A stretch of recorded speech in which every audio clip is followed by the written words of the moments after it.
Привет, друзья! Сегодня приготовим плов. Ну а прежде чем мы начнем, хотел бы порекомендовать вам магазин Имхошоп. В Имхошоп вы можете приобрести узбекские казаны, печи, пчаки, торцевые доски, афганские казаны, шампура и многое другое. А доставляют они по всему миру, в том числе Америку, Англию и Германию. Просто напишите им на WhatsApp и узнайте условия доставки в ваш регион.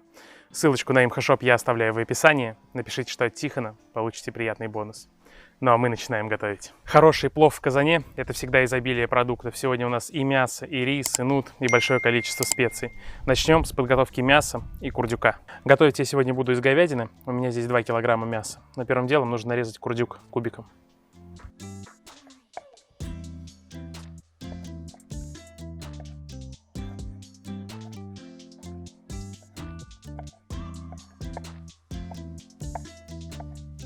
Курдюк придаст традиционный аромат нашему плову. А что касается говядины, она даст более яркий и насыщенный мясной вкус. Нарезаю ее размерами, как на шашлык, небольшими квадратиками. У меня сегодня кострец. Это одна из самых мягких частей говядины.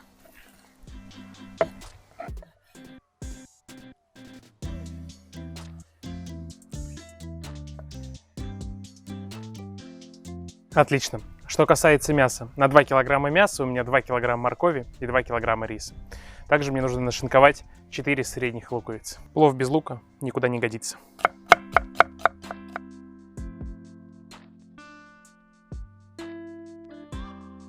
По поводу толщины нарезки лука можно не заморачиваться, он в любом случае растушится и растворится за время приготовления зирвака. А вот морковку нужно нарезать толстыми брусочками.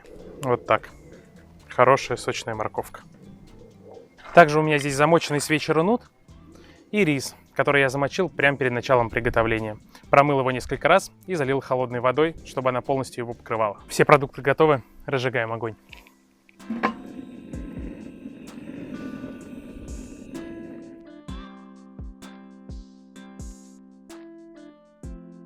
Первый этап – это обжарка мяса, а значит казан нам нужен очень горячий, поэтому сейчас держим огонь максимально высоким. Открываем все задвижки и делаем максимальную тягу. Пока казан еще не такой горячий, отправляем туда бараний курдюк и начинаем его вытапливать. И сразу добавлю еще миллилитров 150 растительного масла. В общей сложности нам нужно 400 грамм жира.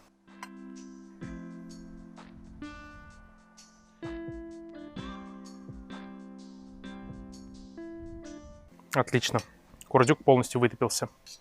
Вытаскиваем. Кому-то нравится присолить курдюк и использовать его как закуску, но для меня это очень жирно. Отправляем обжариваться говядину. Первое время ее не трогаем, даем ей хорошенько прижариться с одной стороны.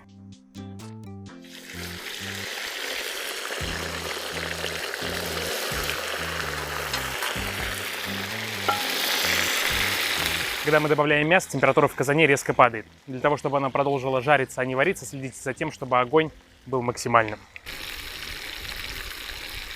И перемешиваем.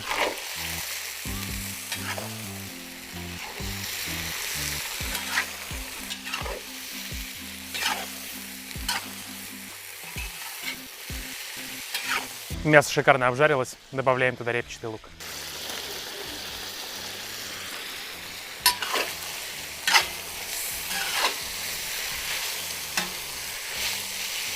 Обжариваем 2 минуты до размягчения лука. Лук на полуготовности и добавляем туда 1/3 от нашей моркови. Запах, конечно, невероятный.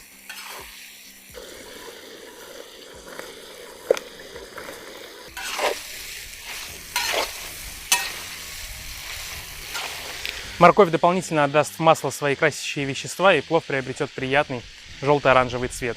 Также мы сейчас сюда добавляем зиру, куркуму, специи. Черный молотый перец, куркума и зира. Примерно 1 столовая ложка. Растереть в руках.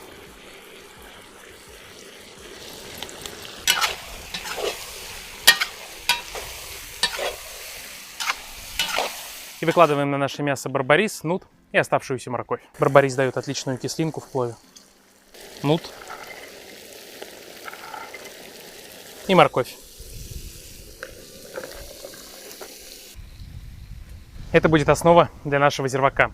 Заливаем ее водой по уровню моркови. Вода должна быть либо горячая, либо теплая.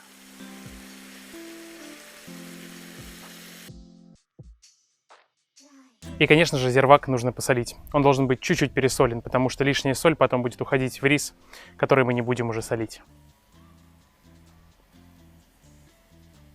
Также отправляем в зирвак острый перец и чеснок.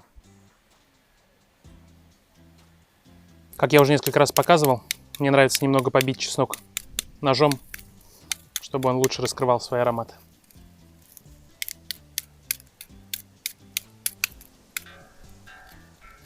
Даем зирваку закипеть, закрываем его крышкой и будем томить на слабом огне 45-50 минут.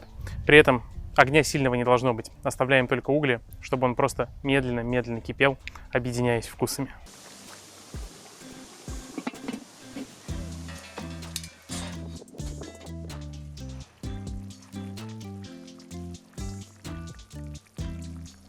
Прошло 50 минут, и из режима томления переводим зирвак в активное кипение. Подкладываем дрова и разводим огонь на максимум. Поскольку сейчас мы будем закладывать рис, нужно убедиться, что зирвак полностью соответствует вкусу. Пробуем его и при необходимости досаливаем.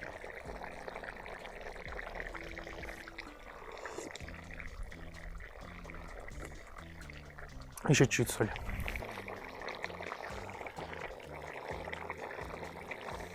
Как я и говорил, все это время рис у нас замачивался в холодной воде. Посмотрите, я слил воду, как он набух.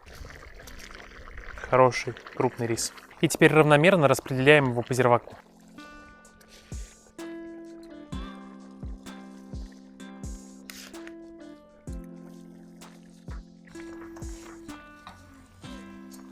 Отлично. И теперь на среднем огне, не закрывая крышкой, и держим рис так 15 минут.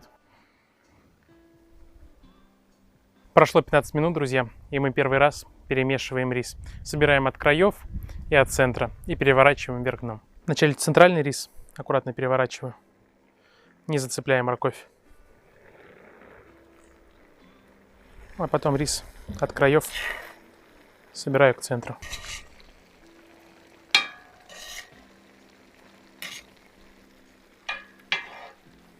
Сделаю углубление по центру риса, для того, чтобы влага по центру выходила активнее.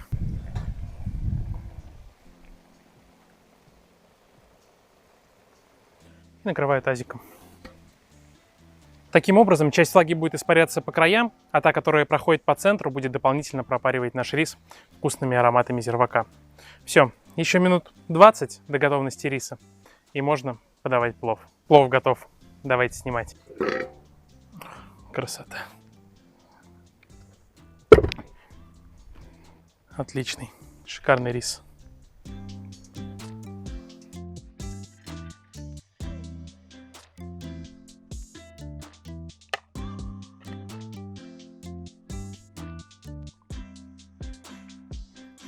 Рис просто песня. А теперь зирвак можно перемешать.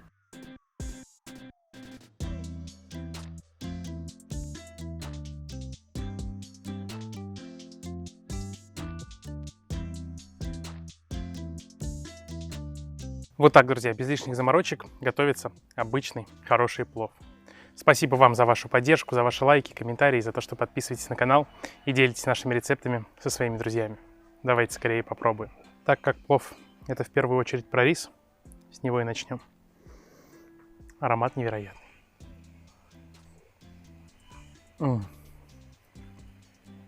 Красота. Песня.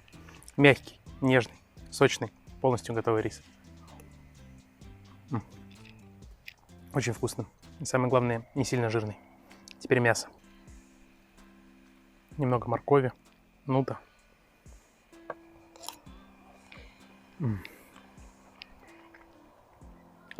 Лучше любой баранины. Настоящее, насыщенное, яркое мясо.